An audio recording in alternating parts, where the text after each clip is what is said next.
asegurarme de que esa línea de fuga, ese camino de hormiga sea mayor.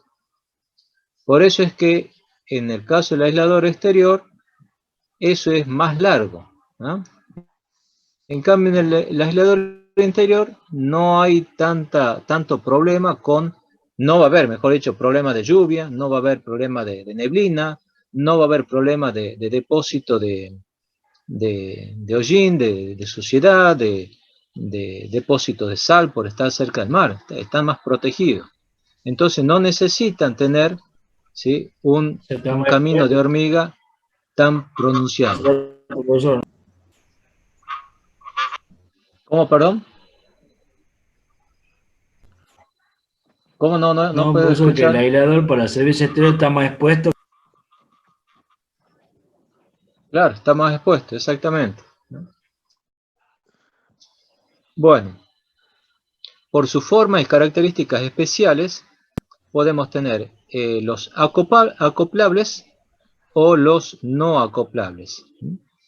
En este caso, tenemos un aislador acoplable formando lo que se llama la cadena de aisladores, ¿sí? Se van acoplando uno con otro y así formamos la cadena de aisladores. La ventaja que tiene es que en este caso, si falla algún aislador, reemplaza solamente el aislador fallado, no se reemplaza toda la cadena. Todo lo que es traslado y embalaje también va a ser más sencillo el traslado de los aisladores por separado. Y por otra parte, cuando se requiere un determinado nivel de aislación, es suficiente con agregar más o menos aisladores. ¿Estamos? El no acoplable es este otro que está acá, donde ya lo tenemos al aislador, digamos, de una sola pieza.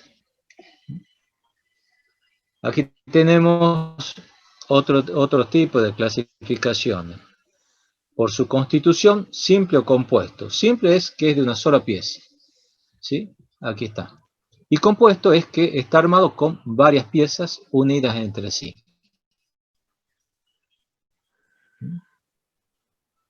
Por su aplicación pueden ser aisladores soporte o aisladores pasantes.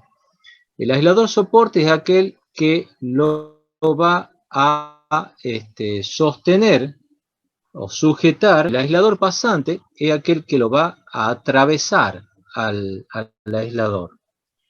Cuando tenemos aisladores pasantes? Aisladores pasantes tenemos cuando, por ejemplo, tenemos un aislador que va a pasar del exterior al interior o al revés, como ustedes quieran. Entonces se usa algo como esto que está acá. Fíjense en ustedes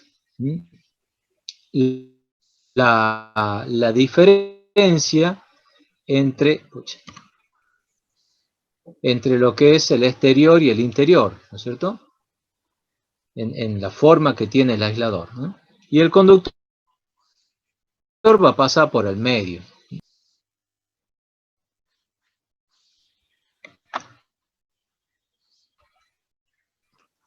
Aquí ustedes tienen distintos tipos ¿sí?, columnas de aisladores o aisladores soportes. También tienen aisladores que están dentro, o digamos que forman parte de los interruptores, ¿cierto? La parte de afuera de los interruptores. El transformador de tensión, el transformador de corriente.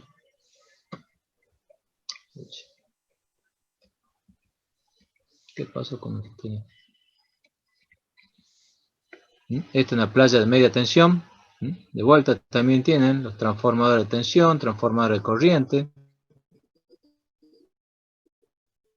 seccionadores, y tienen los aisladores soportes, que van soportando los equipos.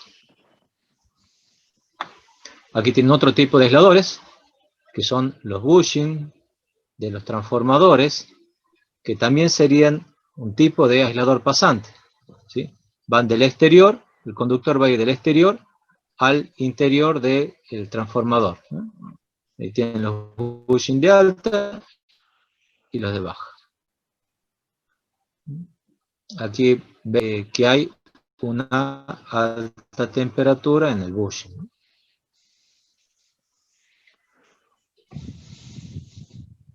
Otro tipo de clasificación con montura metálica o sin montura metálica. Sí, sí.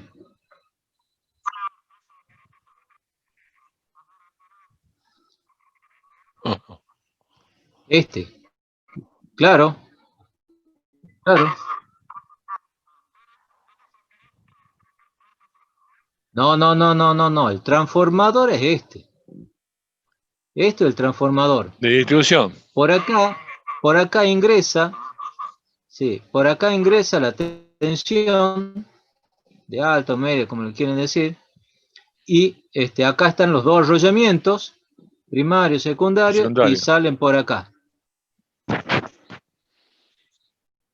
¿Estamos? Primario y secundario.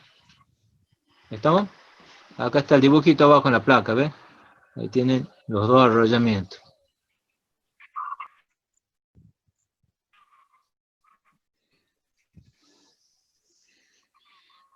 Es otra cosa. O sea, vos con el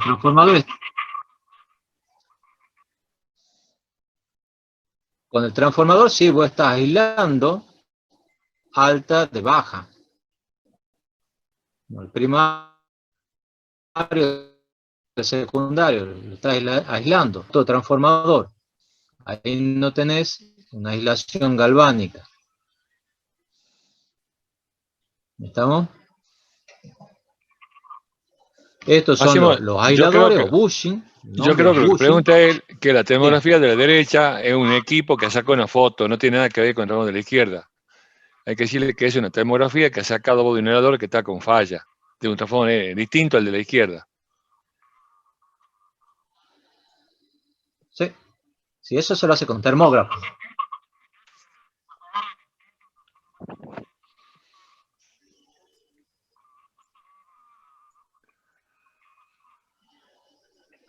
Y eso generalmente se produce por una falla en la misma aislación que tiene adentro el bushing, porque, qué sé yo, puede ser un sobrecalentamiento que ha tenido y bueno, se ha ido deteriorando, ¿sí? O sobretensión que puede haber tenido y se ha producido alguna perforación y alguna falla en el aislamiento del bushing. ¿Sí? Bien. Muy bien. Bueno, otro tipo de clasificaciones, con montura o sin montura.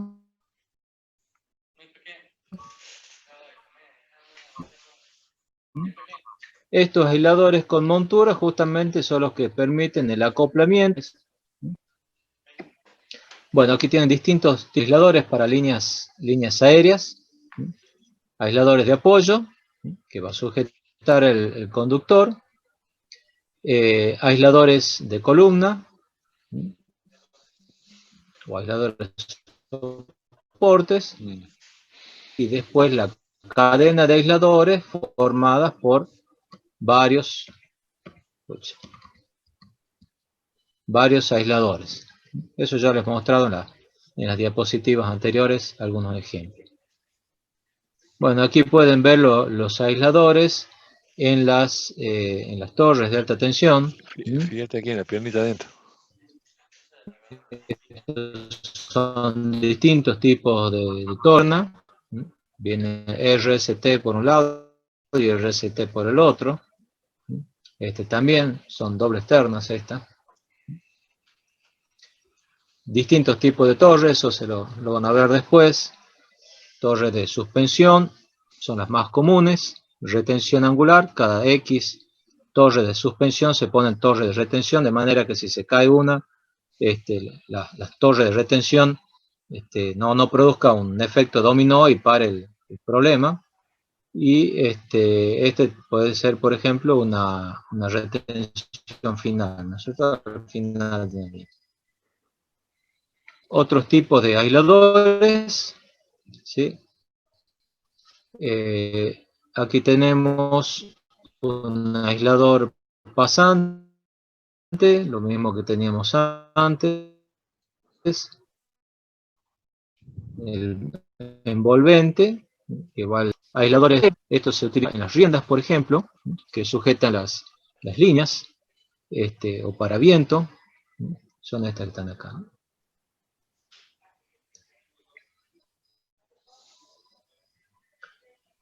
Aquí volvemos sobre los aisladores para líneas aéreas.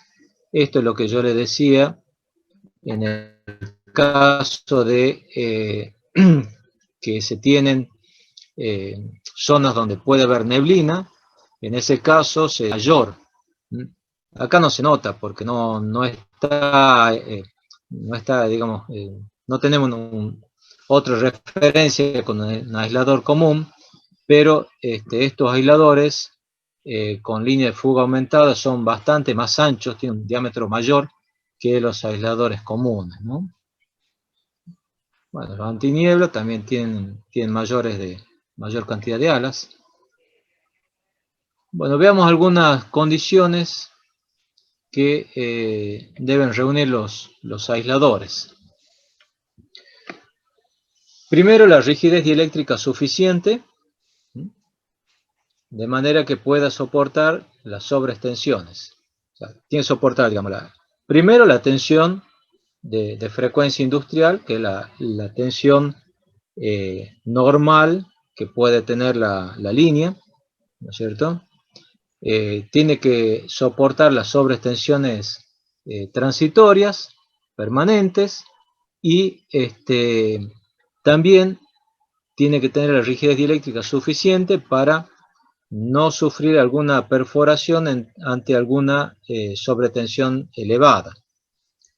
Por eso aquí dice también tiene que tener forma adecuada para evitar contorneo. Bueno, es el camino de fuga que habíamos dicho.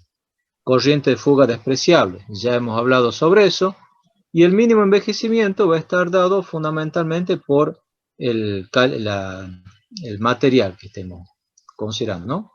Porcelana, aisladores poliméricos, resina epoxi o vidrio. Características que debe cumplir un aislador. Bueno, aquí se lo ve más en detalle. La distancia de fuga, esto que va acá, sería para un aislador polimérico. Esa es lo que es la distancia de fuga o camino de hormiga. Después está la distancia de arco o distancia disruptiva, que es como si nosotros pusiésemos un piolín desde una parte conductora y lo atamos hasta la otra parte conductora. Eso sería la distancia de arco. La tensión corona va a depender de las condiciones climáticas, de la tensión, el nivel de tensión que estemos trabajando, de la altitud, la tensión disruptiva, tensión de perforación, ya hemos hablado. Y bueno, y después también aparece lo que es las características mecánicas que tiene que tener, ¿no es cierto? La carga de rotura mecánica, o sea, el esfuerzo de tracción que tiene que soportar para digamos, en el caso de las cadenas de aislador, es el peso del tiro del cable, ¿no es cierto? Que puede estar aumentado por viento, puede estar aumentado por manguito de hielo. Ese es el esfuerzo mecánico de tracción que puede soportar.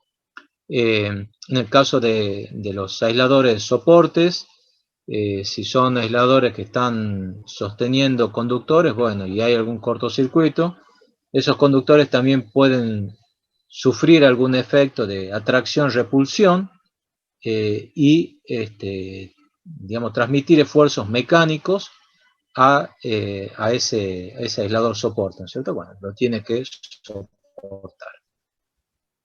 Entonces tenemos la carga de ruptura combinada, mecánica y eléctrica, lo que llaman electromecánica. Aquí ven, por ejemplo, una tabla de aisladores donde aparecen distintos valores.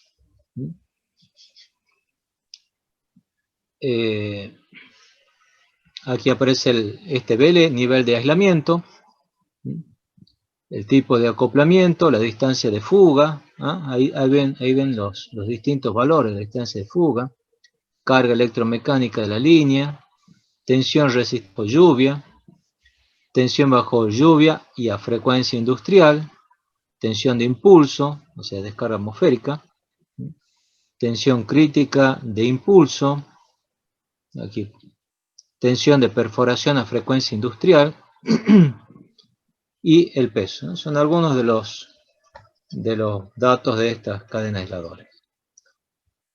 Veamos algunas condiciones para aislar. La tensión de impulso. La tensión de impulso es la que soporta para una descarga atmosférica. Aquí hay algunas condiciones para aisladores soportes. Bueno, tensión de servicio, la frecuencia, grado de contaminación, la distancia de contorneo, línea de fuga y, bueno, como les decía también, el esfuerzo electromecánico que puede resistir. Bueno, ahí tienen después también de vuelta otra característica de aisladores, donde pueden ver más o menos los mismos parámetros que estaban antes, pero fíjense que en este caso, por ejemplo, aquí aparece la carga mecánica de flexión y de torsión, que es lo que yo les expresaba antes de los esfuerzos electrodinámicos que pueden recibir ante un cortocircuito. Para aislador pasante, tensión de servicio, frecuencia, grado de contaminación, distancia de contorneo, línea de fuga. Piensen que hay muchos parámetros que son parecidos. En el caso del aislador pasante, ¿de qué parámetro es distinto de los otros? Corriente térmica, ¿no? Porque esa corriente, no sé, en el caso del aislador pasante, hay un conductor que va por dentro del aislador. Entonces, si circula corriente por el conductor, genera calor. Entonces, esa corriente que circula por el conductor, ¿sí? El calor generado tiene que poder ser evacuado. Por eso es que también interesa la corriente térmica, porque va a estar relacionado con la energía térmica que va a tener que evacuar. Efecto electrodinámico de fases adyacentes. Eso está relacionado con que los aisladores pasantes generalmente van a estar con conductores más cercanos que si fuesen, por ejemplo, cadena de aisladores en una línea. Calentamiento de las estructuras portantes, también.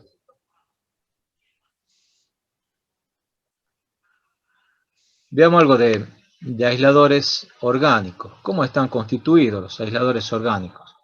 Los aisladores orgánicos están constituidos por un núcleo, ¿sí? Generalmente de fibra de vidrio, ¿sí? recubierto por estas aletas de algún polímero como EPDM, y en el extremo tienen los herrajes que van a sujetar ese aislador al conductor o a la torre, ¿no? Ahí ven el núcleo, material fibra de vidrio impregnada con resina, ¿no? Fíjense cómo aquí estamos usando dos materiales. Por un lado la fibra de vidrio, que le va a dar ciertas características mecánicas, y la resina, ¿no? que en definitiva... Estudiame del tonto. ¿Cómo?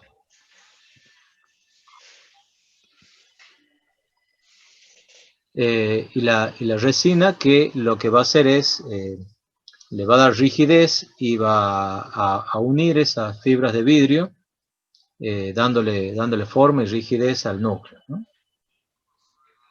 Ahí ven distintos tipos de fibra de vidrio, distintos tipos de resina para el núcleo.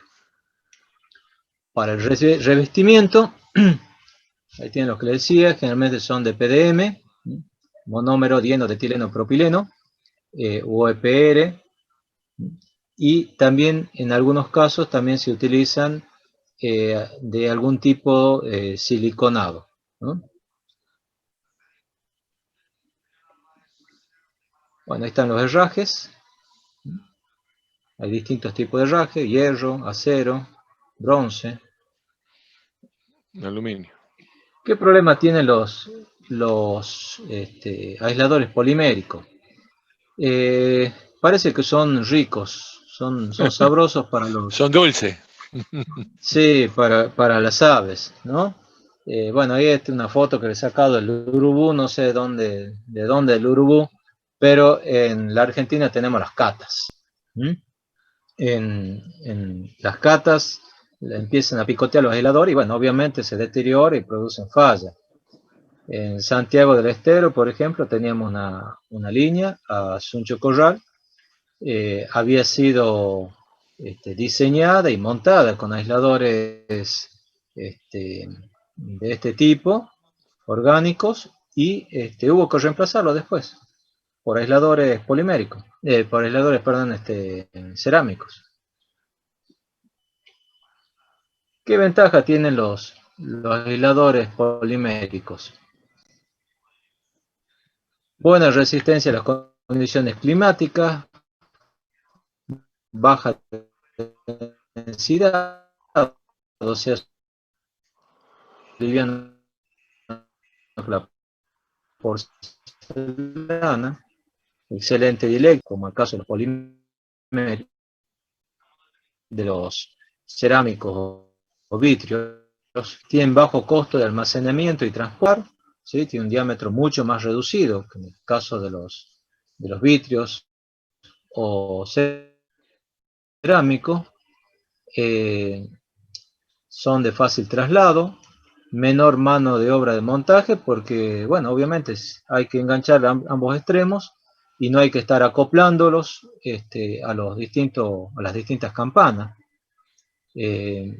Economiza las estructuras por hacer liviano. Las estructuras no solamente tienen que soportar el peso del conductor, sino también el peso de los aisladores. Entonces, si los aisladores van a ser más livianos, bueno, las estructuras pueden ser también, van a soportar menor peso, menor carga, entonces pueden ser de un tiro menor, ¿no es cierto? Superficie lisa, autolimpiante, bueno, dependiendo un poco del material, ¿no? Elevada resistencia a la tracción, esa está dada por el núcleo, ¿sí? La resistencia a la tracción está dada por el núcleo. Tensión de contorneo menor a la de perforación, accesorios terminales compatibles, aptos para trabajo con tensión. En este caso es mucho más sencillo que trabajar con aislador, con cadena de aisladores, ¿sí? Porque directamente, como les digo, se enganchan los extremos y listo. Y no se destruye totalmente ante vandalismos, ¿ah? Si le dan hondazos o escopetazos, bueno, digamos, va a resistir más que en el caso de un aislador, por ejemplo, de vidrio, ¿no? Les voy a pasar un video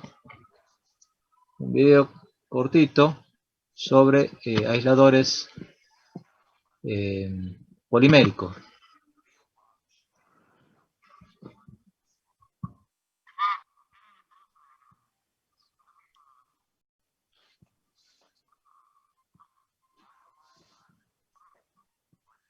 Tendría que averiguarte un poco, pero en general los aisladores poliméricos podrían ser un poco más económicos. A ver, ya les...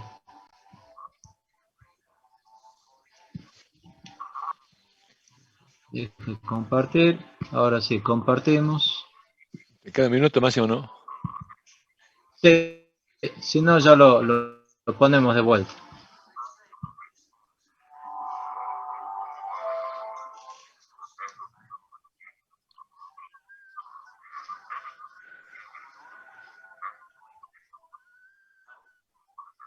Mentira, tenemos 132 también.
Bueno, ahí les termino de compartir el video.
Bueno, ahí con un video de 3 minutos ya han podido tener un vistazo de lo que son los aisladores poliméricos.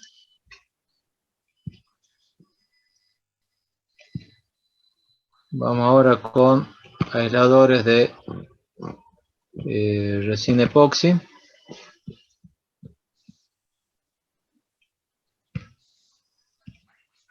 Esto les voy a pasar la contraseña, es WNPDJ,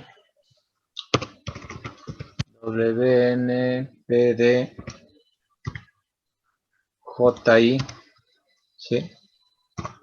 A partir de las 22:30.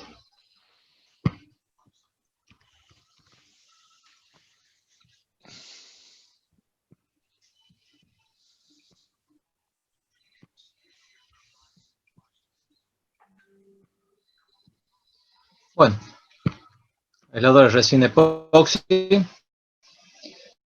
¿sí? Ya hemos visto este aislante. Admite aquí algunos que han quedado rezagados. Tiene muy buenas propiedades eléctricas y mecánicas, resistentes a esfuerzos mecánicos, a golpes y vibraciones, resistente, permite el molde en un solo cuerpo, baja inflamabilidad, elevada resistencia volumétrica,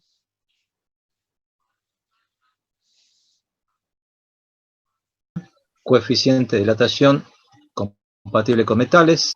De acuerdo a lo que hemos visto nosotros antes, ¿qué tipo de material era la resina epoxi? Termoestable, elastómero, termoplástico.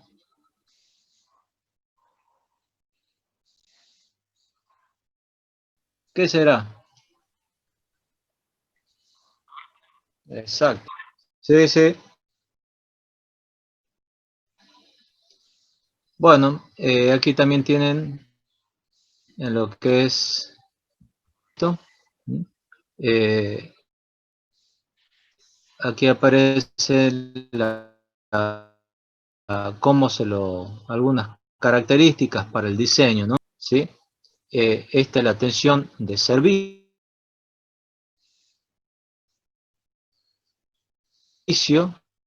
de la línea.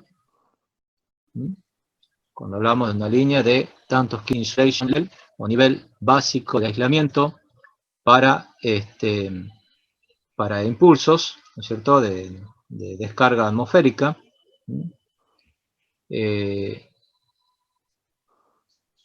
Tensión resistida durante 1 minuto, frecuencia industrial, y este es un factor que ayuda en los cálculos de la determinación del aislador necesario.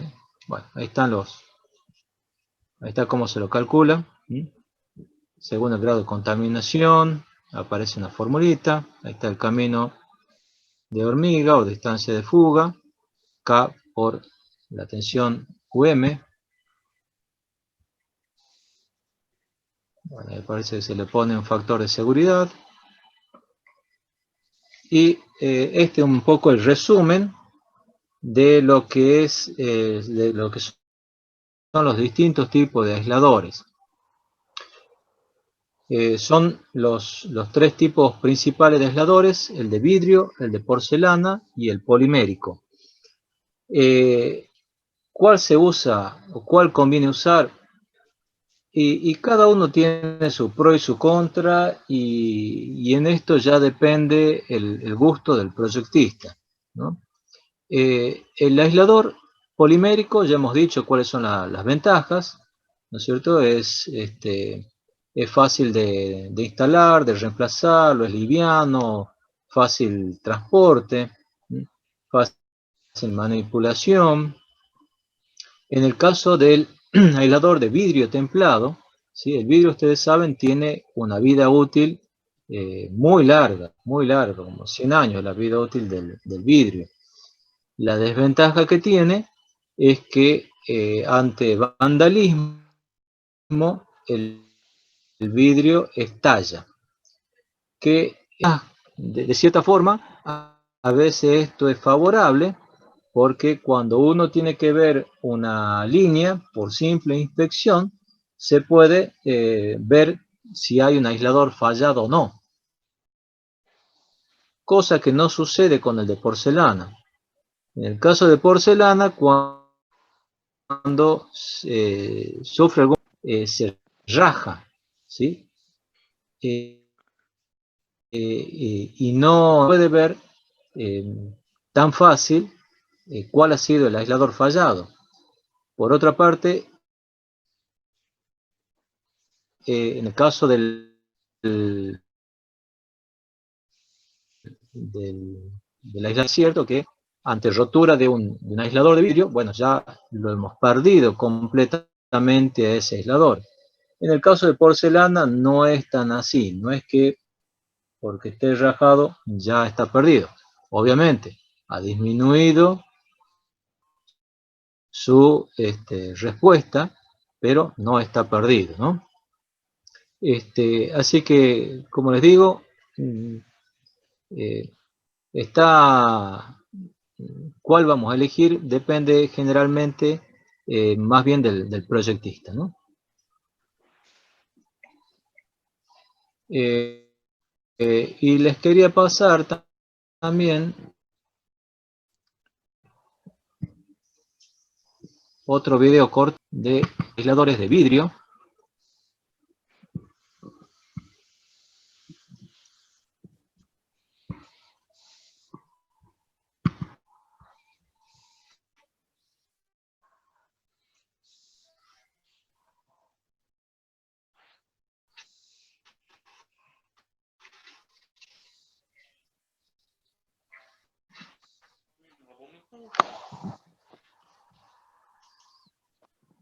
De 4 minutos nomás. Limpiámele ahí. Limpia, mijo.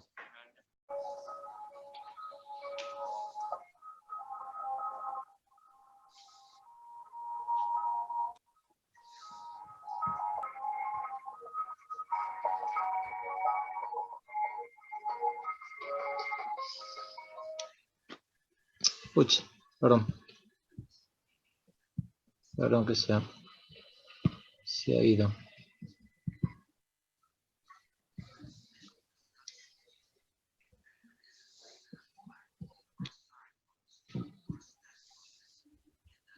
Allows us to bring high quality to the utility.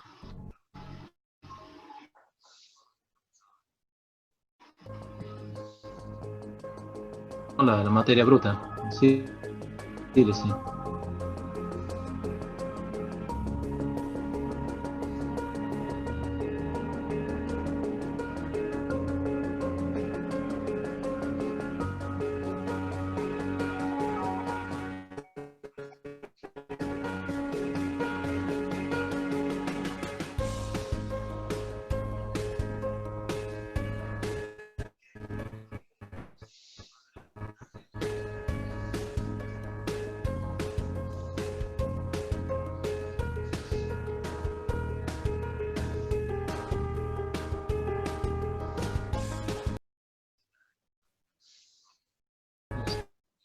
le da la forma.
Ensayo de tracción.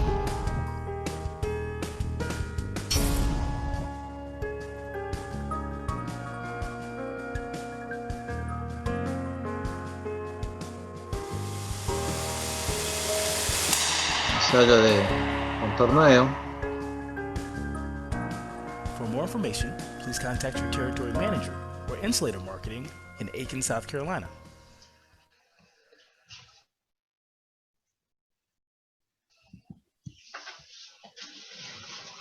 Ensayo de aisladores. Pasamos ahora con el tema tuyo, Daniel. Daniel.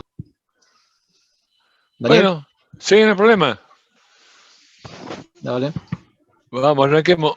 No hay problema, vamos viendo.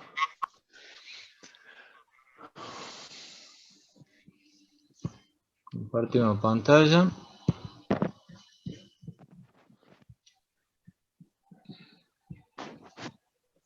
Ahí estamos. Bueno, hace como 2 clases anteriores, cuando yo le he dicho que le iba a mostrar un poco cómo nació toda la génesis de este estudio de configuración de la red urbana, y bueno, he hecho la recuperación de una filmina que tengo en la casa, y le mando al ingeniero Fon y he dicho que la suba hoy aquí a la clase para que la veamos. ¿Ah? O sea, cómo ha sido el trabajo que hemos hecho de varios meses, de cómo hemos ido encontrando las secciones por los conductores, de cuántas manzanas, las densidades, y los tipos de transformadores y su potencia que nosotros necesitamos en la red urbana de 43 kVA hasta 630 kVA en la potencia máxima de los transformadores. ¿A que sí?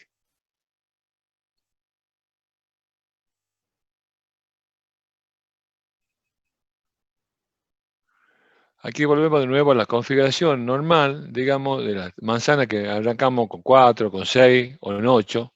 Esto es una zonificación con el transformador en el medio de la demanda o de la carga, valga el término, con su correspondiente salida de 95 y de 50. Cómo se va diagramando en cada caso y cómo se hace una modelización teniendo tanta manzana. ¿A qué sigue? Acá tenemos, en esta pequeña planilla, la densidad inicial de la demanda, en MVA por kilómetro cuadrado, cuando arranca con 0,25, 0,50, 1 MVA por kilómetro cuadrado, 2 y 4. A continuación están las manzanas servidas, 8 manzanas en el primer caso, 4 en el segundo, 2 en el tercero, y con 2 MVA y 4 no ponemos manzana, porque estamos viendo la manzana de 8, 4 y 2 solamente en este caso, y estamos viendo a continuación la cantidad de clientes que tenemos, que no se olviden ustedes que por manzana consideramos 36 clientes por manzana. Entonces hemos ido considerando para 8 manzanas 288 clientes, para 4 144 y para 2 manzanas 72, que son 36 clientes por manzana. Y después en cada caso se ha ido asignando qué potencia tiene cada cliente.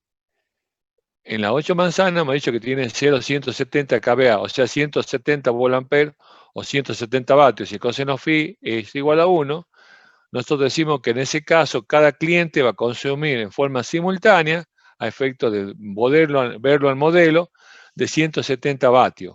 En el caso de 4 manzanas, para una densidad de 0,50 MV por kilómetro cuadrado, ese cliente va a tener 340 vatios o 0,34 kilovatios.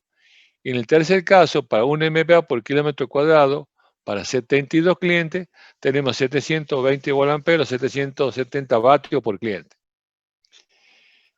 Y cuando el otro renglón que dice carga final de la SET, nosotros decimos que cuando empezamos con la estación y al cabo de 5 años, que cuando volvemos a revisar, dependiendo, como digo, esto es bastante dinámico, si la zona crece más o menos, le da un panorama. Entonces nosotros estamos chequeando, haciendo mediciones en el lugar y decimos que esa estación que nosotros proyectamos, a la final de los 5 años va a estar en el 76,7 de su capacidad máxima, dependiendo de la potencia del transformador, si es de 315 kVA o de 160. Lo que está a continuación, que hemos hecho en ese momento, era definir cuáles son las secciones óptimas en preensamblado que vamos a ocupar para cada caso. Ahí arrancamos con 25 milímetros cuadrados, con 35, con 50, con 70 y con 95 milímetros cuadrados. Y me he ido verificando, todavía una planillita Excel al principio, porque no tenemos un simulador. Nosotros cuando comenzamos este estudio lo hacíamos a pulmón, como decimos normalmente en la jerga, no teníamos un simulador de redes. Después con el tiempo la empresa compró un simulador de redes, que lo usamos ahora para hacer todo este estudio, pero tenemos que tener la base de datos. Bueno, pero resumiendo en este caso, lo que hemos hecho en su momento, hemos ido verificando o calculando para diferentes secciones cuáles son las pérdidas de potencia, cuando usamos 95, 70, 50, 35 y 25. Ustedes fíjense que a medida que aumentamos la sección, disminuye la pérdida de potencia y disminuye la caída de tensión. Tanto para el caso de 0,25 MW por kilómetro cuadrado, el de 0,50 de 1. El de 2 y 4 no hemos considerado porque solamente éramos hasta 2 manzanas en este momento. Aquí dice en el celeste, dice óptimo, y aquí dice el excéntrico. Después le voy a mostrar en otras diapositivas cuál es la diferencia que existe cuando la ubicación del transformador está en el centro de carga, cuando está en el medio arriba y cuando está en la punta. Entonces nosotros hemos ido verificando todos estos datos para las diferentes caídas de tensión, considerando las diferentes secciones, desde 25 hasta 95, con las potencias asignadas para cada cliente.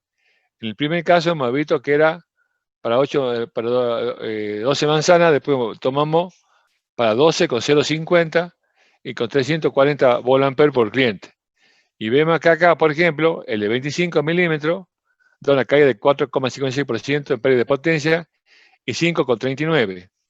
Cuando nosotros planteamos este modelo, decíamos normalmente que la caída de tensión no tenía que sobrepasar el 5%. O sea que para una densidad de 0,50 MVA con el cable de 25 milímetros no cumplimos la condición de que sea la caída menor o igual que 5%.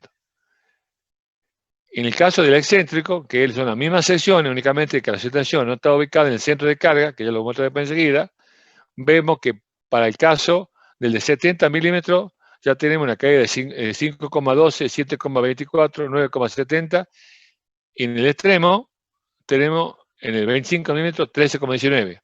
O sea que si esta estación que yo planteo en la excéntrica, la única sección que me está cubriendo es que la línea en baja tensión en el preensamblado tendría que ser prácticamente todo de 95. Y que para densidad de 0,50 sobra el conductor de 95 metros cuadrados. Entonces vemos acá que la subestación está no en el lugar céntrico de la carga, estamos perdiendo efectividad. Y lo mismo pasa cuando hay una manzana servida por 6, con 1 MVA por kilómetro cuadrado, vemos que para las sesiones 35 y 50 también estamos fuera del límite. ¿La que sigue?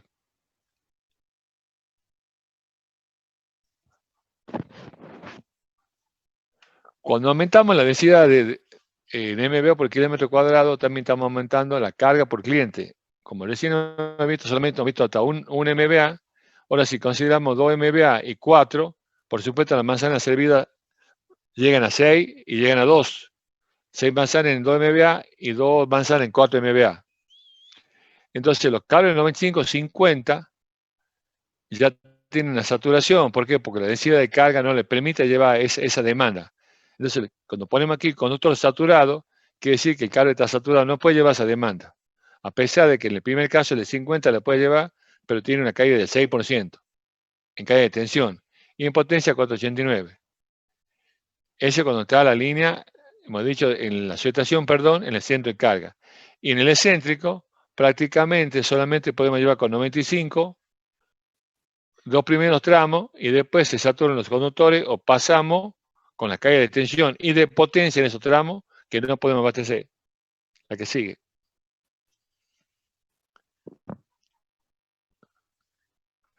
A continuación, ¿qué hicimos nosotros en su momento? Decíamos, bueno, ¿cuáles son los transformadores que normalmente usamos nosotros y que deberíamos tener en el stock? Porque ¿cuál es un problema que aparece en todo esto? Cuando nosotros decimos, bueno, la potencia está normalizada por norma INAN.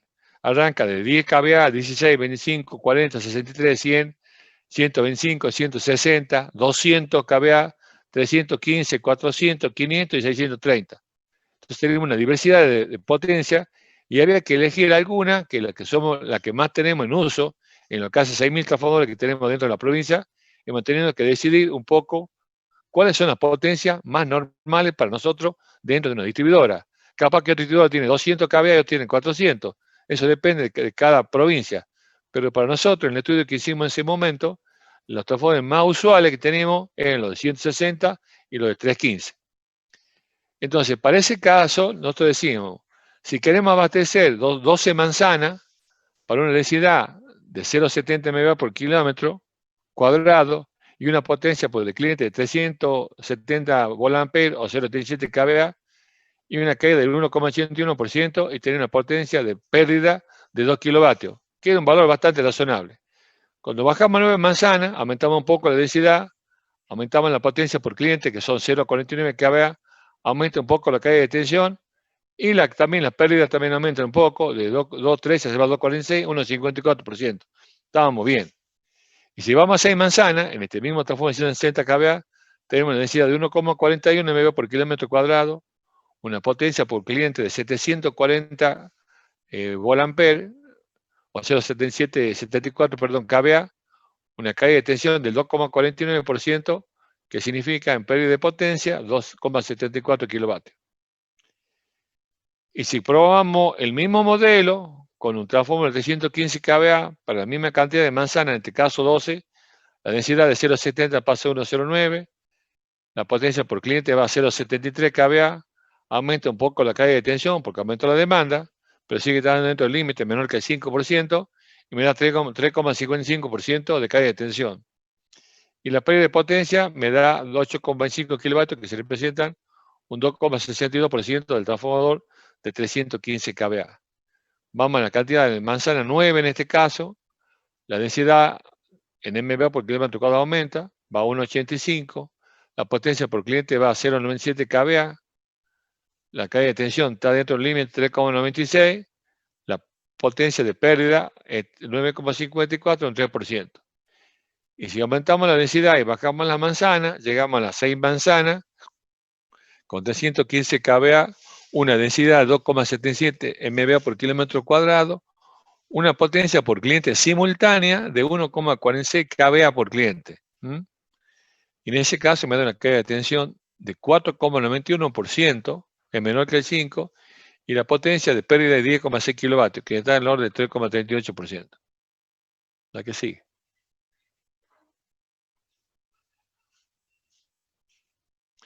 ¿Qué concluimos en ese momento nosotros cuando hicimos este estudio? Decíamos en ese momento que el modelo óptimo es capaz de distribuir efectivamente la potencia segmentada por transformadores de hasta 500 kVA. Para nosotros 500 kVA no era una potencia normalizada, o no tenemos mucho. Solamente en casos muy especiales, muy puntuales, tenemos esta potencia de transformador. La ubicación de la SET en un punto alejado al centro de carga implica un aumento de la pérdida de potencia y carga de tensión que pueden alcanzar valores hasta 5 veces el valor correspondiente a la ubicación central. Después yo lo voy a mostrar en la filmina a continuación, esto que estoy diciendo en palabras, cómo es en la realidad. ¿Qué otra conclusión sacamos en ese momento? Las gamas de densidades varían entre 0,5 a 1,5 MW por kilómetro cuadrado. Y decíamos que puede ser esa densidad de carga por kilómetro cuadrado alimentada efectivamente o eficientemente con una SET de 160 kVA. Una subestación transformadora que se llama SET, o puesto aéreo de transformación, que le llaman otro distribuidor, es lo mismo. Cuando ustedes ven una bibliografía o escuchen hablar en otra provincia de PAT, significa puesto aéreo de transformación, de media baja, de 33 kV a 0,4 o de 13,2 a 0,4.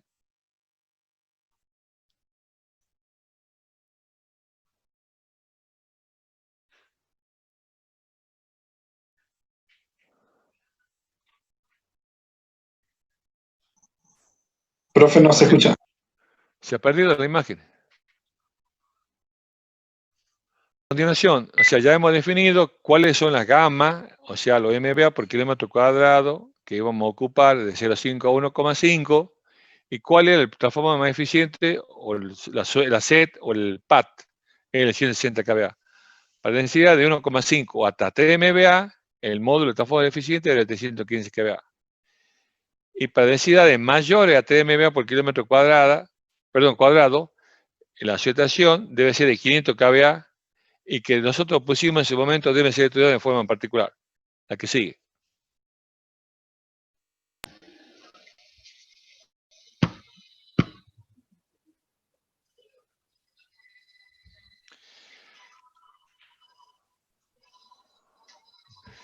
Aquí está el modelo ya físicamente representado por las 12 manzanas equivalentes con un transformador de 315 kVA que está aquí en el medio de la demanda, con una demanda máxima de 1,09 MVA por kilómetro cuadrado, que era toda la zona que está dentro del recuadro. La potencia por cliente en ese caso es 0,73 kVA por cliente, y me da una demanda máxima, una caída máxima de tensión en el punto más lejano, en cualquiera de estos vértices, de 3,55%. Y la pérdida para esa potencia por cliente de 0,73 kVA por los 432 clientes me da 8,25 kilovatios, que está en el orden del 2,62%. Ahí están ubicadas las 4 salidas, lo que son 95, lo que son 50 y los cruces de calle en cada caso. Esto se hace, lo que se ha visto en algún momento, una línea por cada vereda y con los cruces de calle correspondientes. La que sigue.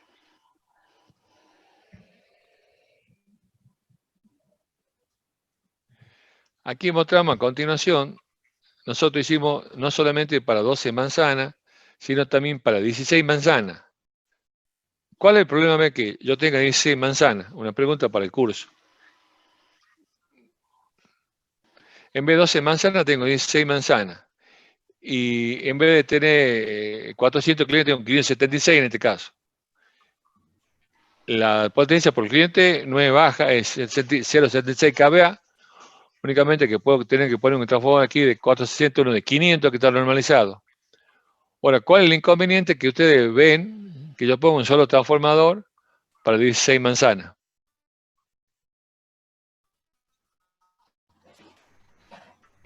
La caída de tensión, profesor, está al límite. No, está dentro del margen. Bueno, la caída de tensión va. No es el problema. Sería en el tema de la falla del transformador. O sea, si hay una falla en el transformador, quedarían muchos clientes sin servicio. Bueno, ese es el principal problema que te he dicho. Usted está limitando con un solo transformador 576 clientes, 16 manzanas. Y si le falla el transformador, lo deja sin luz a todo. O sea, no tienen cómo seccionar. Y el que está a la par, y va a estar jugado porque usted está ya al límite de la calle de tensión, que es el 5%. Entonces, elegir zona, como en este caso, que densidad de baja, no es tan baja, pero baja al fin y al cabo, con un solo transformador, que lo tengo que poner en 500 kVA, y cumple los requisitos, que es menos del 5%, la pérdida de potencia cumplen, estoy con el riesgo, como usted lo ha dicho, bien el aporte, de que ante una falla dejo a 500 clientes sin servicio. Entonces hoy nosotros tenemos algunos regímenes por el tema de calidad de servicio que nos pide el ente regulador, que también nos obliga, entre comillas, a tratar de que los clientes afectados por una falla de un transformador sean la menor zona posible. Entonces, aunque da el modelo para hacer 16 manzanas, no se lo consigue a 16 manzanas en ese momento. Y esta es una de las cosas que yo le quiero explicar por qué no hacemos un modelo de abastecimiento en baja tensión con un solo transformador para ir 6 manzanas que estuviera ubicado en el centro de carga y que cumple los requisitos que nosotros nos hemos impuesto. Pero como bien ha dicho el compañero, si me llega a fallar el transformador, queda todo fuera de servicio. Aquí a continuación, que dice modelos analizados, que están en celeste, de 2, 16, 12, 8, 6, 4 y 2, son la cantidad de manzanas que nosotros hemos analizado, como en este caso, qué pasa con los conductores de la calle de tensión y cómo alimentamos y cómo representamos de arriba. La que sigue.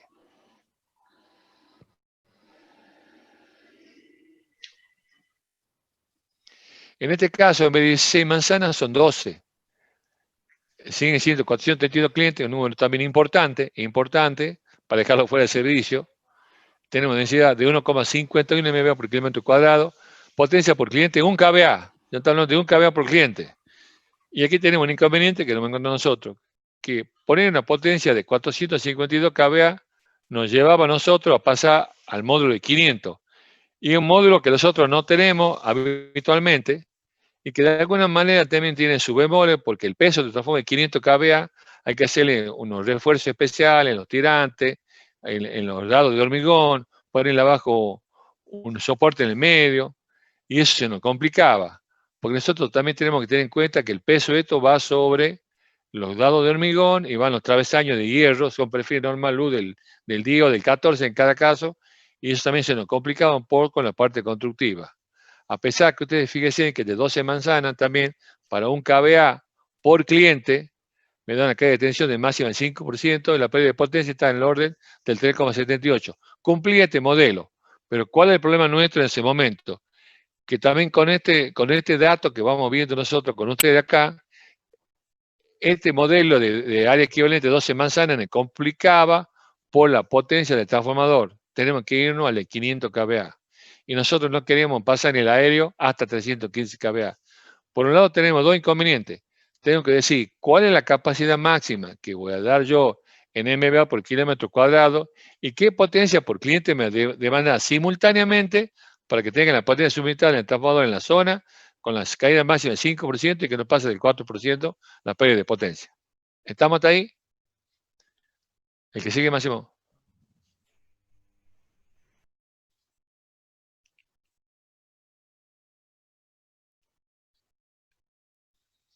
El de 8.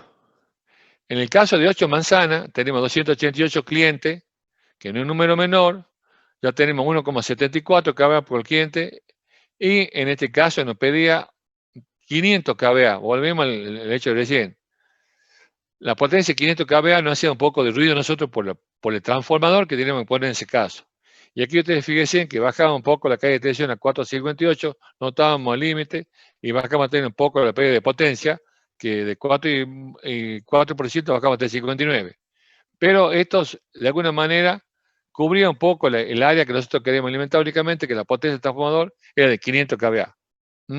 Siempre y cuando no se olviden ustedes que la salida son de 95, los primeros 150 metros, y todos los restos, que hasta los 500 metros, es de 50 milímetros cuadrados en preensamblado.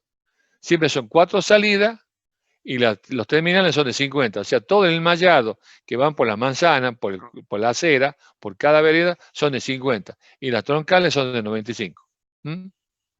La que sigue.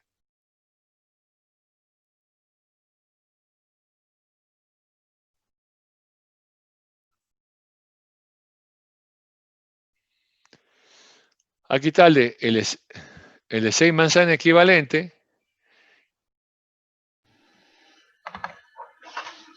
No me parece ningún dibujo. No importa, el dibujo no hay problema.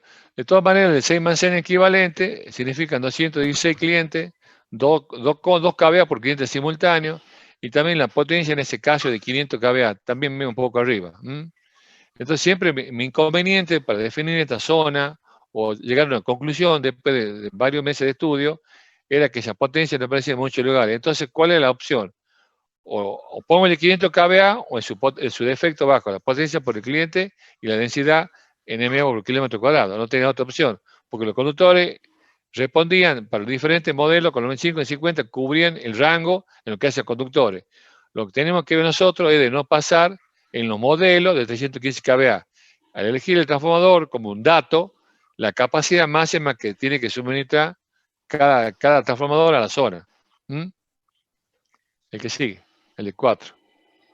Son estos celestes que están aquí de izquierda, hemos dicho, de paso de 16 a 12, a 8, a 6, ahora vamos a 4 manzanas. El de 4 manzanas que aparece aquí en el gráfico, ahí está en la serie de 95, de 50, son las 4 manzanas que están, son 144 clientes, con una densidad de 3,47 kVA, es una densidad bastante alta ya. Nosotros siempre el límite, hemos dicho cuando hemos visto las 2 clases anteriores, que cuando pasamos de 3,5 kVA por cliente o de 3,5 MVA por kilómetro cuadrado, tenemos que usar el cable 95 en toda la distribución secundaria. Que eso se hizo en el Gran San Miguel de Tucumán, saliendo de la parte del microcentro, se hizo lo que se llama línea mimetizada, que en ese caso el transformador que se usó es el de 630 kVA. O sea, la potencia por cliente me da una densidad de carga en la parte de baja tensión. Entonces, cuando pasa de 500 kVA, nosotros tuvimos el módulo de 630. Pero ya los conductores nos ponemos de 50. Ponemos toda una malla de 95 mimetizado, o sea, puesto frente al edificio, en ese caso en la manzana, y la alimentación era con 185 milímetros subterráneos, que llegaba a una esquina, se subía con APR, los APR son fusibles o cajas seccionadoras en baja tensión y se alimenta toda la manzana con 95. La que sigue.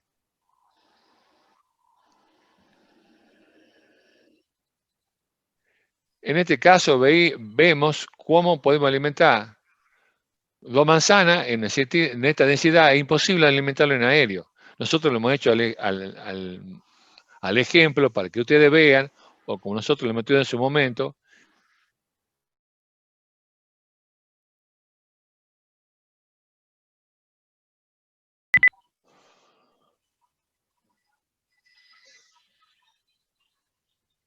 Hemos hecho este estudio siempre con la línea aérea, el puesto aéreo de transformación, y me he ido modificando la potencia del transformador. Por supuesto, me he ido disminuyendo de 16 manzanas a 12, a 8, a 6, a 4 y a 2. Y vemos que para 2 manzanas, son 72 clientes en total, son 76 por manzana, y por una potencia por cliente de 6,5 kVA, que esto es una potencia ya por el microcentro. Bueno, pero al fin de todo esto era ver al estudio qué representaba en cada caso y qué puede alimentar con la línea aérea y hasta dónde, cumpliendo que en este caso de FDC en la potencia, el calle de tensión es 1,84, no pasa casi de 100 metros para ambos lados, y después de 1,25, solamente que en ese caso un transformador de 500 kVA no puede estar para 2 manzanas con 4 tramos de línea aérea. En efecto, de tenerlo en cuenta, pero nosotros hemos hecho el estudio detallado en cada caso, con las secciones que hemos elegido, 95 y 50, qué pasa con las diferentes manzanas que hemos alimentado, cuál es la densidad de carga al principio, al final después de 5 años, cuál es la potencia inicial de cliente cuando hacemos el estudio, y al cabo de 5 años, y queda en cada caso. La que sigue.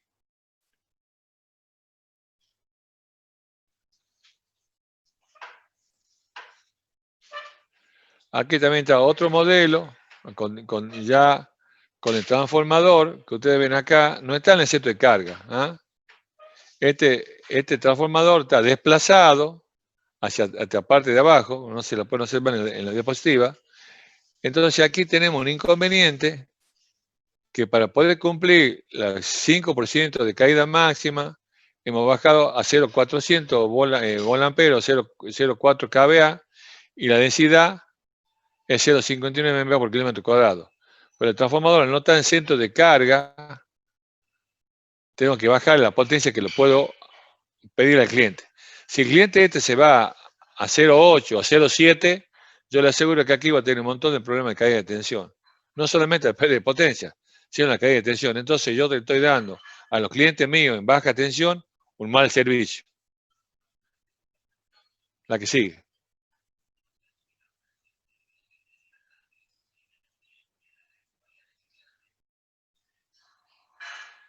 Aquí pasa lo mismo. En este caso de, a vuelta de 12. En el caso de 8 manzanas, va a ser lo mismo. Nosotros hemos llegado solamente a la potencia por cliente de 0,65 kVA por cliente. Porque al estar desfasada, tengo que llegar hasta el fondo, hasta este punto, esta parte que está en verde aquí al final, y no tiene que pasar al 5%. Entonces, en este caso, estoy haciendo un mal aprovechamiento del transformador. ¿Por qué? Porque está mal ubicado, muchachos. Al estar mal ubicado, tengo que reforzar más troncal en 95, tengo que poner más distancia del transformador, voy a tener más caída de tensión y más pérdida. Aquí, sí.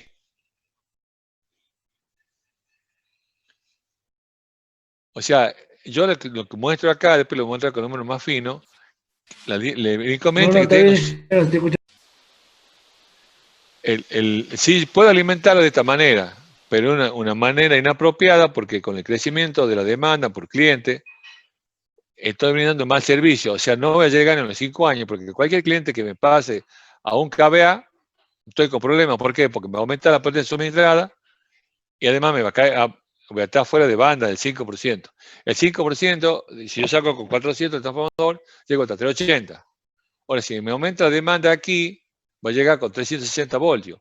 Y si tengo más del 5% en 220, en vez de llegar con 200, voy a llegar con 190.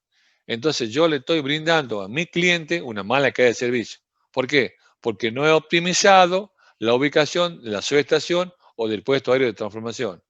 O sea, como yo le muestro en esta filmina, en esta diapositiva, al notar en el centro de carga, tengo que aumentar la cantidad de conductores, siempre y cuando que no me pase el 5%, pero a la vez lo estoy limitando al cliente que no pase de 0,65 kVA por cliente. La que sigue. Diga. Muchas zonas y así. A ver, nosotros veníamos de una empresa del Estado cuando era Agua y Energía, y antes las pérdidas no tenían mucho sentido, o sea, había que alimentar al cliente. A medida que hemos ido innovando tecnológicamente, hemos ido mejorando un montón de cosas, como es la materia en otra parte de tecnología de materiales, se pasó de cobre a aluminio, y bueno, la gente ha tenido más electrodomésticos. Entonces hoy es un punto bastante clave para nosotros y neurálgico, en el sentido de que tenemos que estudiar, y todo lo que aprendemos, tanto nosotros como ustedes, tenemos que llevarlo a la práctica, y a la vez optimizar los recursos. Igual que en este caso, porque ustedes vean más claro que estamos en 4 manzanas, es 1,21 kVA por cliente y está en esta punta del transformador, ¿no es cierto? Y tengo que aumentar la cantidad, digamos, de conductores de 95, mayores tramos, y de alguna manera esta parte troncal también que llega hasta el fondo, también tengo que aumentar a 95, pero el problema es que no estoy sacando el mayor provecho del transformador y la potencia por cliente no tiene que pasar de 1,21 kVA. ¿Por qué? Porque me está limitando el 5% de caída de tensión. O sea, este último cliente que está en la parte izquierda aquí, en este tipo en medio naranja que está a la izquierda o arriba, va a tener problemas de baja tensión. Son esos que muchas veces usted dice, che, ¿y tiene baja tensión? Sí, ¿por qué? Porque está lejos del transformador. No solamente por la distancia, a veces la distancia es hasta 500 metros, pero también tiene que ver la caída de tensión. Soy reincidente en esto, pero yo le quiero mostrar cuáles son las cosas reales que pasan. Y que si nosotros no estudiamos bien esto, no hacemos un buen desarrollo de la distribución. La baja tensión tiene muchos bemoles, pero si no elegimos bien en el momento de diseño, cómo se estudia esto, tenemos muchos inconvenientes, como hoy lo tenemos. Porque esto todavía no se olviden que es una carga uniformemente distribuida. Si en alguna de estas manzanas se pone algún comercio que tiene una carga especial, mi red tiene que tener la flexibilidad para poder alimentarlo. No decir, no, yo me equivoco, no puedo decir eso. Yo tengo que estudiar y dimensionar todos mis cables que funcionen en forma correcta en lo mejor posible y en un tiempo por lo menos de 5 años. No puedo cada 6 meses estar revisando esto y qué hemos hecho mal. O sea, todo esto para nosotros es un desafío Es decir, ¿cuál es el mejor modelo que encontramos nosotros con esta red de distribución, con 2 conductores y con los transformadores que estamos proponiendo? La que sigue. Lo mismo el de 4 manzanas. Han analizado 12, 8, 6, 4 y 2.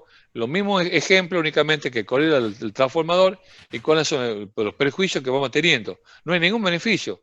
Si nosotros elegimos mal o permitimos que venga un emprendedor inmobiliario, una empresa, o tenemos una situación fuera, digamos, del centro de carga, tenemos muchos inconvenientes.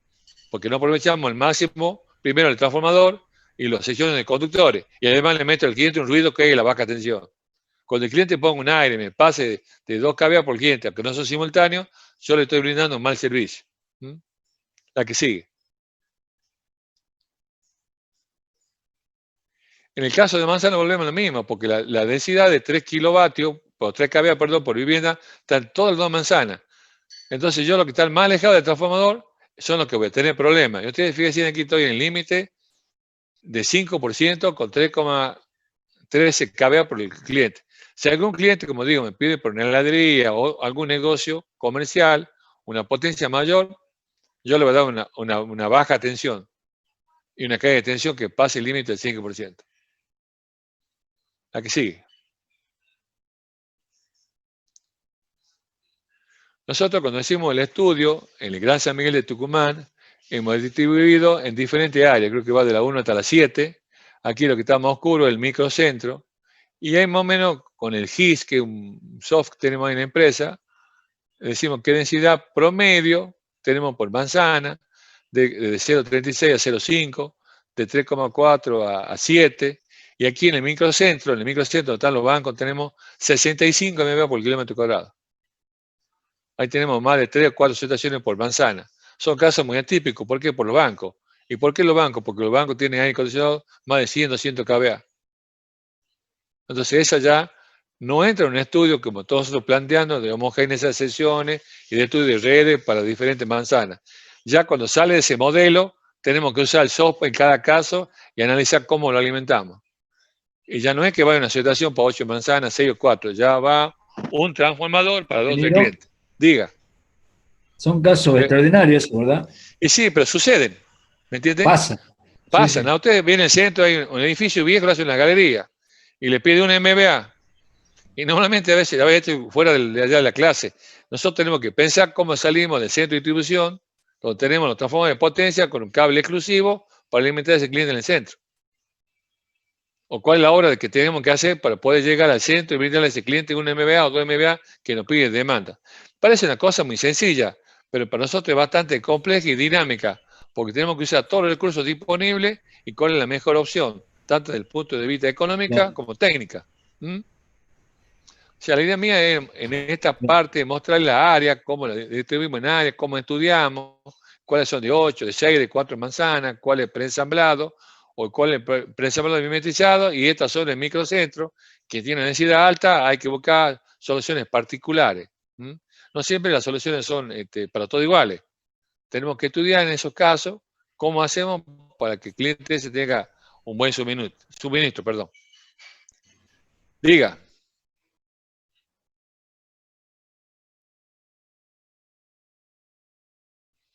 No, eso lo tenemos nosotros en el GIS, que es el sistema satelital, lo tenemos por manzana y lo estudiamos permanentemente.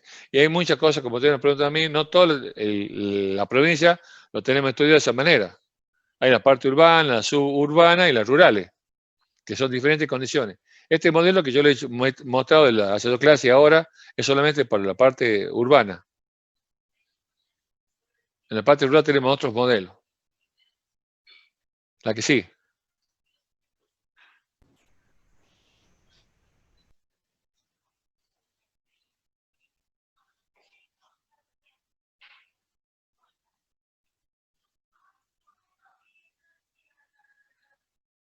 ¿Lo cambiamos, Máximo?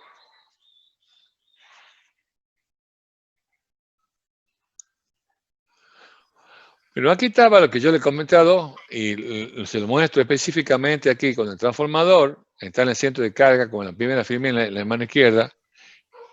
Y vemos qué pasa con los transformadores en 12 manzanas con trafo de 160 kVA, la caída de tensión, la pérdida de potencia. Después, la Z cerca de la esquina, aumentamos la pérdida de potencia y la caída de tensión, tanto para el 160 kVA como para el 315. O sea, esto también a nosotros como empresa, ¿qué nos representa? Que estamos calentando el aire.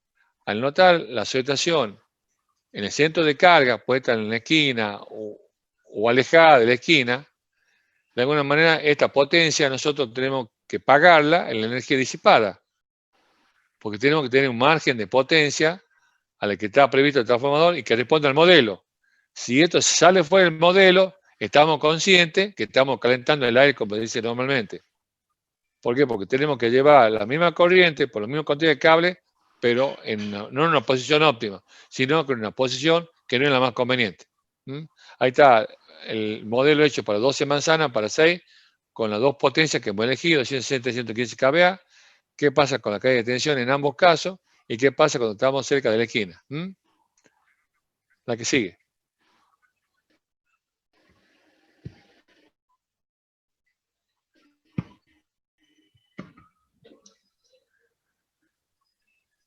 Diga.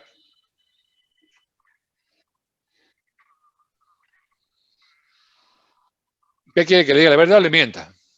¿Qué quiere que diga la verdad o le mienta? ¿Ah? ¿La verdad?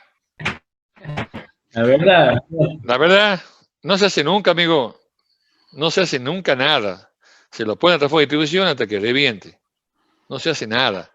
Solamente cuando tenga pérdida o cuando ponen un reclamo o se hace una termografía como mostró el ingeniero Forno en clase, que por ahí se le hace, ¿no? A los que están en el centro, que están complicados. Se mira un punto caliente, se le cambia un bushing o se le cambia una paleta de conexión o se cambian los bolones porque están agrietados o hay una pérdida de aceite o los rings que llevan arriba de goma se han roto. Sí.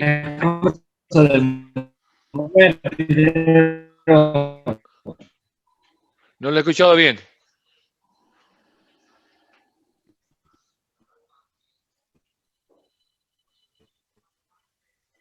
En los transformadores de alta tensión, transformadores de potencia, ahí sí se hacen análisis, ¿no?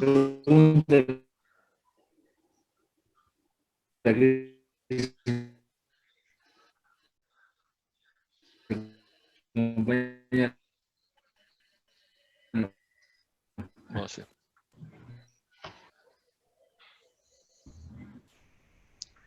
Bueno, aquí está el modelito de lo que hemos hablado. Bueno, ingeniero que se hace. ¿Cómo? ¿Se le sale cortado?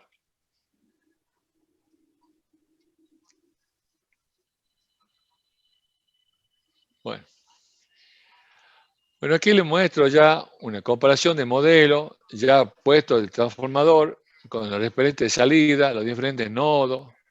Aquí tenemos la longitud de la cuadra de 120 metros, la densidad de demanda de 2,20 MW por kilómetro cuadrado, potencia promedio por manzana, potencia promedio por cliente, en este caso de 1,1 kVA, el coseno phi 0,90, eso es como se hizo el cálculo, el seno phi 0,44, la potencia del transformador necesaria 500 kVA, la potencia segmentada por la SET, el 380, el factor de selección 76%, el punto de mayor caída 5%, que aquí aparece en el nodo I, ¿no es cierto? Que está el último acá, arriba, a la mano izquierda, que sale de transformo del A al C, al J, al G y al LI, llega al 5%, que son los 19 volts. O sea, si sale con 400 volts, llega con 381 ahí, que está dentro del límite que nos hemos fijado nosotros y que el RCM nos controla con ese nivel de caída de tensión. Aquí están los conductores preensamblados, la caída de tensión por tramo, el I cuadrado por R con el gradiente y la pérdida de envatio por cada tramo. Esto lo hemos hecho con un Excel. En ese momento tenemos un Excel y con eso lo hemos dado maña.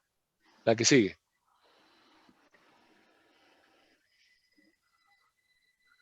Bueno, aquí está el modelo de 8 manzanas, simple conductor por calle y doble conductor por calle. Volvemos a lo mismo.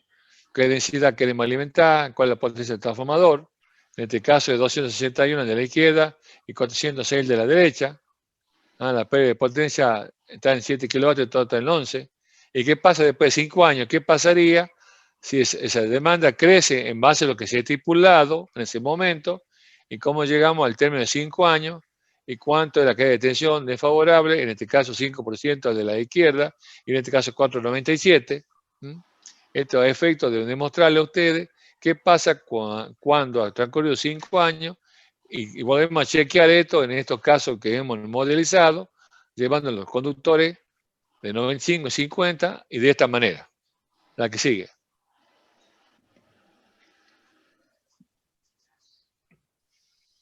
Aquí de nuevo está la tablita que hemos dicho de la densidad de 0,5 hasta 5.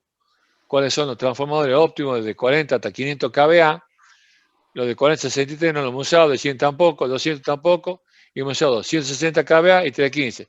Y el de 500 no lo hemos usado porque no lo hemos puesto la Z aérea. Solamente ocupamos el de 160 kVA y el de 315 kVA. Y la densidad varían desde 1 hasta 4,5. Pero ya 4,5 en 3 manzanas no nos conviene. O sea que llegamos hasta 6. Ustedes fíjense, cuando llego a 3 MVA, puedo alimentar 6 manzanas.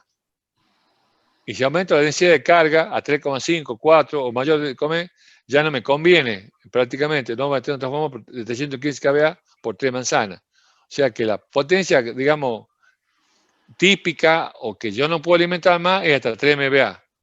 Porque no tiene sentido alimentar más. Entonces, si hay alguna manera en este grafiquito que está acá, resumen, nos da la idea de cuál es la potencia que nosotros utilizaríamos para diferentes densidades y cuántas manzanas alimentamos, con la premisa de que no pase sobre todo al 5% de caída de tensión y que cada tenga la capacidad para alimentar a sus clientes, que es lo MVA por kilómetro cuadrado. La que sigue. Bueno, aquí está un ejemplo que es bastante práctico, creo que va a ser importante que lo vean y lo recuerden. Tenemos densidad uniforme de 1,5 MVA, podemos alimentarlo con los transformadores de 100 kVA 3 manzanas, uno de 200 kVA que no es normal, pero alimentamos 6 manzanas, o en su defecto, uno de 315 kVA que alimentamos 12 manzanas. Para la misma densidad de carga que 1,5 puede alimentar 3 manzanas, 6 o 12. ¿Y qué cambia? Cambia la potencia del transformador, como lo vemos a continuación.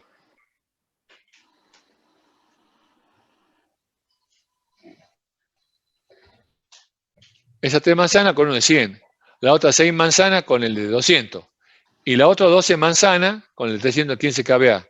Que esta manzana que está en celeste la alimentamos, pero no importa. ¿Hay qué hemos hecho? Hemos ubicado los 3 transformadores en el mejor lugar óptimo, con sus diferentes potencias y con su corriente manzana, para cumplir que la densidad de demanda de 1,5 MW por kilómetro cuadrado me satisfaga esta demanda. ¿Está claro eso? La que sigue. Y la otra alternativa que tenemos para alimentar, de nuevo, estas, digamos, 12, 18, 21 manzanas, sería poner uno de 315 arriba, que alimenta hasta 11, 3, 6, 9, 11, y otro abajo que alimenta estas 3, 7, 10 manzanas, una 11 aquí. O sea, con 2 transformadores de 315 ubicados en lugares óptimos, alimento la 21 manzanas en total. O sea, con 2 alternativas, pongo uno de 100, uno de 200 y uno de 315. Y alimento la 21 manzanas. O en su defecto, pongo de 2 trafos de 315 y alimento todo. Y me cumple el requisito de que la densidad de 1,5 MVA lo puedo alimentar con 315 kVA y no tengo ningún problema. Y estoy dentro del parámetro que no paso, en este caso, 12 manzanas. ¿Qué dice la conclusión? Se cumple con la condición de delta de U y pérdida de potencia. Permite un incremento en la demanda por 5 años sin modificaciones y óptimo aprovechamiento de la capacidad instalada. Ustedes siempre, fíjense, yo he insistido en esto, es que el transformador esté siempre en el centro de carga. Eso no se olvide, sea para un edificio, para una vivienda, para un galpón, siempre está en el óptimo, en el centro de carga. Y ahí va a tener la mejor distribución. Siempre que se pueda. ¿Me entienden? Siempre que se pueda, es lo más óptimo. La que sigue. Bueno, aquí estaba lo que yo le hablaba un poco anteriormente. Hemos hecho el modelo solamente del centro de carga, después del lateral, que están aquí en la punta, y de la esquina, que es el caso más desfavorable. Lo que me preguntó a mí el compañero, sí lo tenemos nosotros esto. En muchos lugares todavía no lo tenemos. No hemos pasado por toda la provincia. Y hay muchas construcciones de diferentes épocas que tienen el lateral y tienen la esquina. El centro tenemos ahora, que nosotros insistimos como modelo constructivo, y que lo tenemos reglamentado en la empresa y le damos a todos los contratistas que trabajan para nosotros y nosotros mismos hacemos construir de esa manera, en la medida que se pueda. Vamos a cuál es el primer caso. Que el primer caso, cuando el transformador está ubicado en el centro de la manzana, cumplimos la caída de tensión, la pérdida de potencia del 3,3%. Si voy al caso lateral que lo hemos llamado, que va hacia el final aquí de la calle esta, la caída de tensión para esa misma demanda, el 6,9, la pérdida de potencia 4,7. Y si voy al caso extremo, que es el de la esquina del loteo, del barrio o del complejo habitacional, de lo que sea, ustedes fíjense, tengo un 13,9% de caída de tensión, que es irrisorio, puede llevar este transformador de esta punta hasta otra punta, tengo el de baja tensión, va a tener una caída del 13,9% y una pérdida de potencia del 11,9%. Entonces, fíjense en cuál es el concepto de tenerlo en centro de carga. Y aquí decimos, para la misma demanda, qué nos pasaría en cada caso. Y después, como resumen en esta tablita de abajo, cuál es la posición de la central de eficiencia 100%, en el lateral del 70% y en la esquina del 35%. O sea, si yo elijo de alguna manera la esquina, estoy en el horno, como decimos nosotros normalmente, porque ahí estamos dando un mal servicio en todo sentido. Y la pérdida de potencia, ni que hablar, y la caída de tensión tampoco. Las dos están fuera de banda. A nosotros decimos que tiene que ser 3,5%. Aquí estamos en el 11% de pérdida de potencia. Y la caída de tensión tiene, no sé, 150 voltios. Eso es lo que normalmente pasa en la realidad. La que sigue.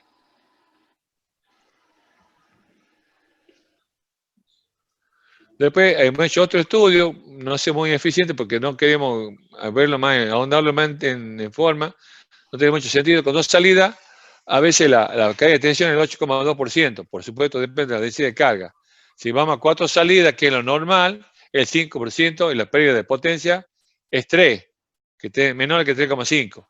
Y el último caso, si queremos ser muy exquisito, 8 salidas, nos baja 4,1 y 2,8. No es significativo el de 8,4, tomando 6 manzanas, y además la imposibilidad de salir 8 salidas en una estación aérea es bastante complicado.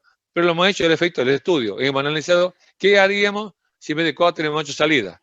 Que no tenemos 8 salidas en las cámaras subterráneas o a nivel, en un transformador de 630 kVA, sí podemos salir con 8 salidas. Pero por un aéreo no conviene más de 4. Deja una salida o 2 si hay un crecimiento de algún punto en particular. Y ahí se compara de usar 2, 4 o 8 salidas. La que normalmente se usa con alumnos es la de 2 o 4. De 8 es un método solamente aéreo para estudiarlo. ¿Y qué pasaría con las pérdidas de tensión y de potencia en ese caso? La que sigue. Y aquí a continuación he hecho una tabla de caída de tensión en función de la manzana o de la salida, en qué orden más o menos están. Con 8 salidas tengo un 4%, con 4 tengo un 5%, que es lo que decíamos nosotros, y con 2, bueno, estamos fuera de banda. O sea, es un ejemplo, a medida que aumento la salida en baja tensión, ¿qué beneficio tengo con la caída de tensión? Pero con 4 salidas bien distribuidas, estoy cumpliendo lo que me pide el ente regulador. La que sigue, fin. Bueno. Ahí está, Máximo. Bueno, son las 11:20. Si hay alguna pregunta. Y si no, bueno, ya seguimos la clase que viene con... Ya estamos llegando casi al final de la materia. Vemos la parte de aceite aislante y, bueno, presentaciones de los alumnos. Queda vidrio y gases. Bueno, nos vemos entonces la semana que viene.